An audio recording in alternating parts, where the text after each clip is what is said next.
She'd been cheating on me with my estranged brother, who's also 27. I found out 4 months ago when she revealed she was pregnant. At first, she tried to claim the baby was mine, but my brother's frequent visits made me suspicious. So, I checked her phone and found evidence.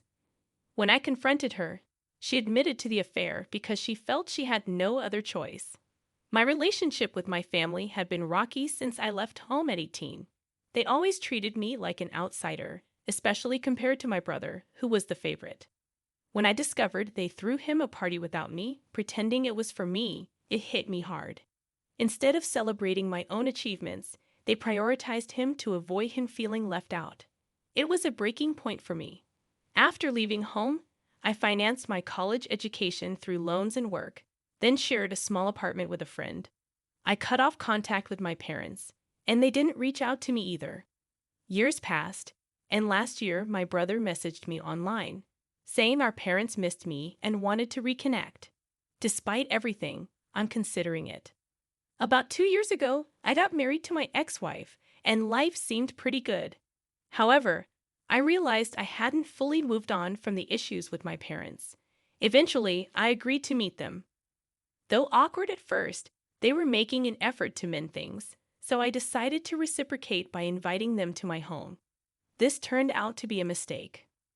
When my brother met my ex-wife, they started an affair, and she became pregnant. Initially, I was thrilled about the pregnancy, assuming the baby was mine. But my brother's increased visits, especially after learning about the pregnancy, started bothering me. His behavior, like touching my wife's pregnant stomach and talking to the baby, made me uneasy. Despite my ex's reassurances, I couldn't shake the feeling that my brother had more involvement with the baby than he let on, especially 6 months into the pregnancy.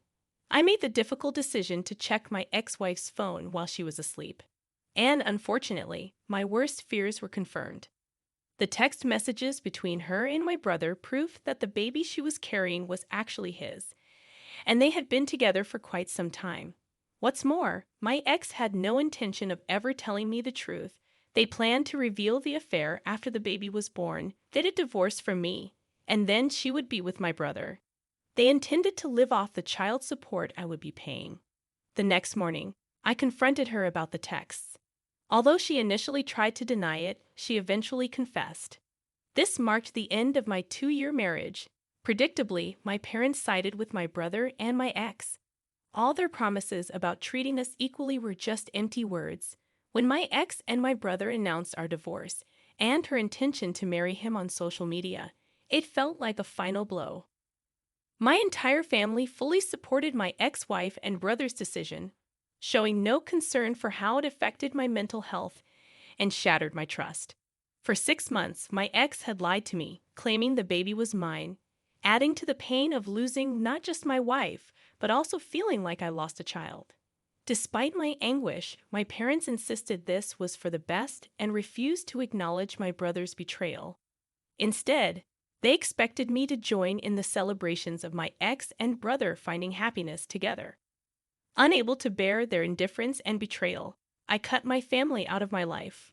Unfortunately, this decision also complicated my divorce.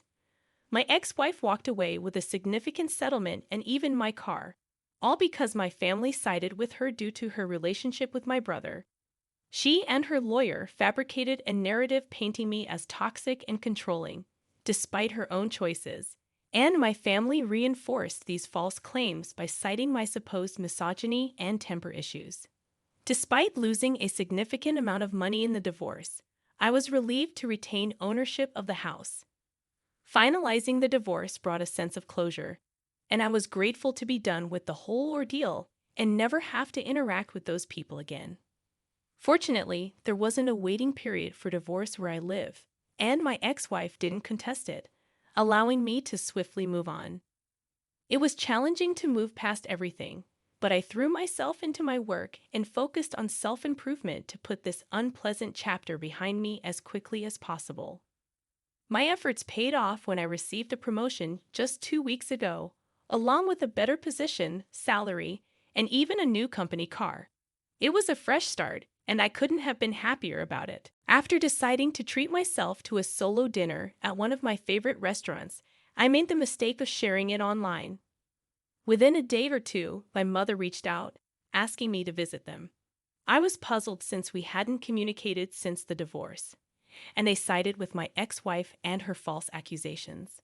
At first, I tried to ignore her messages, but she persisted, calling me incessantly. Eventually, she showed up at my office and refused to leave, even getting into an argument with the receptionist, which was embarrassing. In order to get her to leave, I promised to visit in a few days, and that's how I finally convinced her to go. A couple of days later, I reluctantly visited my family. They had used the settlement money to move into a larger house to accommodate the new baby, who was born just over 3 weeks ago. I assumed they were also using the alimony to cover expenses, but it didn't bother me much as it was only a small portion of my salary at this point, and I could afford it. When I arrived, my brother wasn't home, and my ex was asleep, leaving just my parents to talk to me. I didn't engage in small talk and waited for them to address why they had called me there. After about 5 minutes of awkward silence, my father finally brought up the reason for the meeting. My brother had been fired from his job, and the alimony and settlement were no longer sufficient to support them.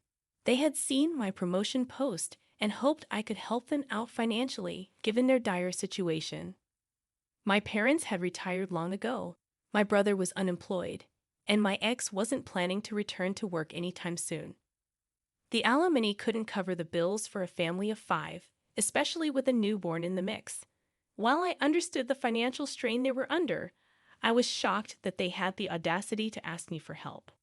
After everything that had transpired, I was so stunned that I couldn't even muster a response for several minutes. Eventually, I snapped out of it and realized I didn't owe them anything. Without saying a word, I got up and left. As I reached the door and opened it, I was surprised to find my brother standing outside. My parents urged me to stay and listen, while my brother seemed alarmed to see me there. Still silent, I walked away, enduring the heavy rain that soaked me through. Feeling miserable and in a foul mood, I made my way to where I had parked my car outside their home.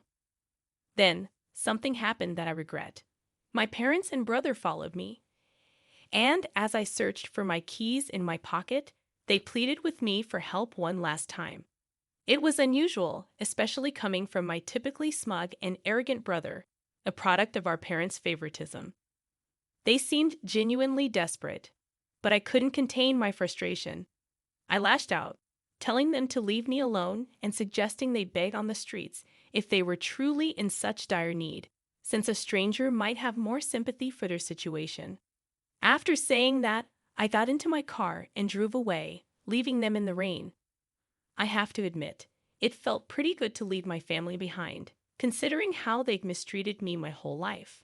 It's been 2 days since then, and now I'm starting to doubt if I did the right thing. My mother has been texting me nonstop, and I can't shake off the guilt of not helping them out. I know I have the means to send them some money without it hurting me, but given everything that's happened, it feels like they're just using me. Frankly, I'm torn between helping them out with money, especially after they sided with my ex in the divorce. So I made the decision not to help them out. It was a significant choice for me because I felt incredibly guilty about potentially abandoning them. But then it hit me, they've been doing that to me my whole life. Even during the divorce, they threw me under the bus. So why should I hesitate to do the same to them? I told my mother to stop bothering me, warning her that I'd involve my lawyers if she kept it up, and it wouldn't be good for them. Naturally, that didn't sit well with them. A few days later, my brother showed up at my house to talk. He said he felt sorry for how we were treated during childhood, but he couldn't help being treated better because he was inherently superior. He also insisted I stop acting weird with our parents and just help them out like any normal child would.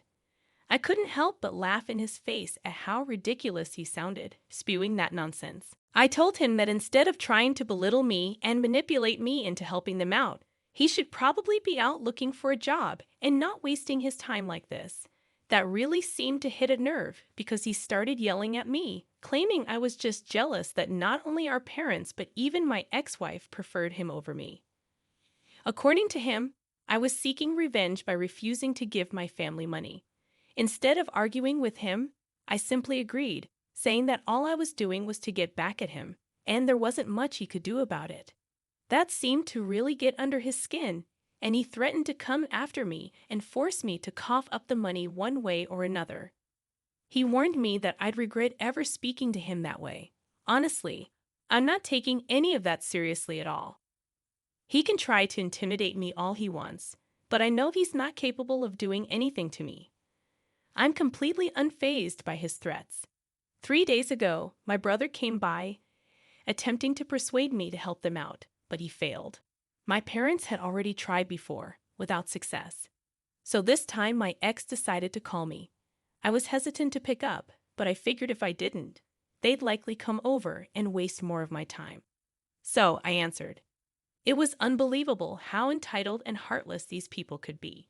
She started off politely, acknowledging that she and her family were struggling financially, despite recognizing that I had no obligation to help them after everything they'd done to me. She urged me to consider being the bigger person. She tried to evoke sympathy by mentioning how my parents had provided for me growing up and how she had tried to be a good wife. Yeah, right. Except for the part where my parents favored my brother over me, and she ended up cheating on me with him. I used to complain about this situation, so her attempt at evoking sympathy fell flat. I told her that while I sympathized with their financial struggles, I was already spending a significant amount on unnecessary alimony for her. Technically, she didn't even deserve it since she cheated on me, but she managed to manipulate the situation because my family had no qualms about lying and making me out to be the bad guy for their benefit. She began crying on the call, accusing me of being selfish and heartless, which was ironic considering her actions. Even when faced with her tears, I remained firm in my decision not to help. She then threatened to involve the law, claiming I'd left her no choice but to demand higher alimony and drag me to court to humiliate me once again. Honestly, I'd like to see them try. The first time around, I was emotionally drained and depressed, not even bothering to fight back or prove them wrong. I just agreed to pay the alimony without contesting their claims. I was never toxic or controlling, despite their accusations, so she had no valid reason to cheat on me and didn't deserve a cent from the divorce. But I didn't care then. I just wanted to get the divorce over with, regardless of the financial toll. This time, though, I'm prepared to fight back and ensure my family learns a lesson they won't forget. In a surprising twist, my wife actually followed through on her threats and filed for a higher amount of alimony, citing my recent promotion. But this time, I wasn't going to let things go so easily. I reached out to all our mutual friends and laid out the truth about our situation, filling them in on past events since most of them were only aware of our separation and not the real reasons behind it.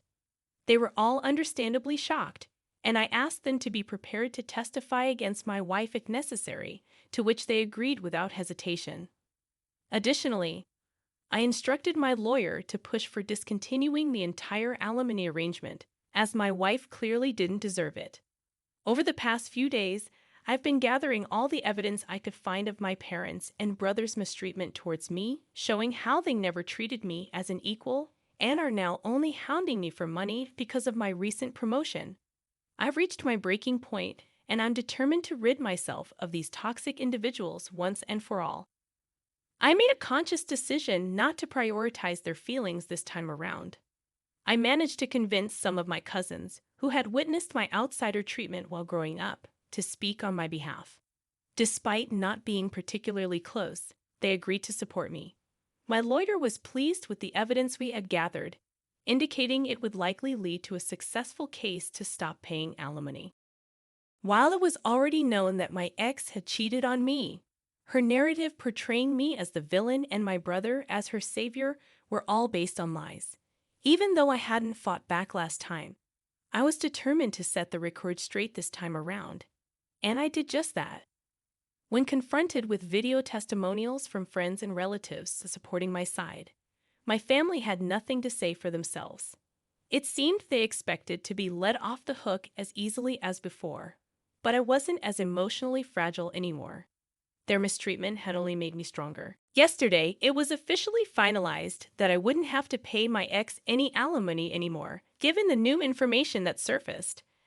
I felt like the happiest person on earth when I realized it was finally over.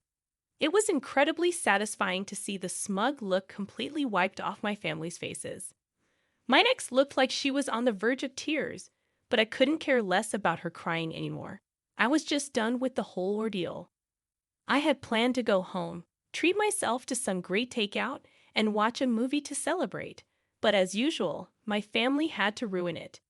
Just as I was a few yards away from my house, I noticed my brother's car parked outside. I was confused as to why he'd be there, but I went in anyway. To my surprise, my family was standing outside my door, blocking my way in. I was taken aback and didn't know what to say, but I decided to act like it didn't bother me and told them to get off my property or I'd call the police. That's when my dad spoke up, telling me that I should be ashamed of myself for what I'd done that day. He continued to lecture me, accusing me of lacking responsibility towards my family and betraying them by refusing to help when they needed it most. After he finished, I simply refused to engage in any conversation with him and stood there silently. I didn't want to give them the satisfaction of provoking a reaction from me. It seemed like their goal was to get me so emotional that I'd eventually give in and do something rash and stupid. But I wasn't going to fall for it. Their desperate measures weren't going to help their case, which they should have realized by then. My silence seemed to only aggravate them further. Even though my mother demanded that I treat my dad with respect and talk to him, I still refused to speak. I could see they were getting increasingly agitated because they clearly hoped for a big fight, but nothing of the sort was happening. After more yelling, my brother finally snapped and grabbed me by the collar. He attempted to hit me, but my dad intervened just in time, pulling him back while shouting insults about me being a jealous loser who would never amount to anything. It was quite amusing coming from an unemployed guy still living with his parents and begging his brother for money to survive, but I digress. I warned them that they needed to leave or I'd call the cops. Given their financial situation, it seemed wise for them to make a run for it within the next 5 minutes. Reluctantly, they eventually left, but not before one last desperate attempt by my mother to shame me into giving them money. Of course, it didn't work, and they finally departed. It's been almost a day since then, and they haven't tried to contact me. I sincerely hope it stays this way. Now, on to the next chapter.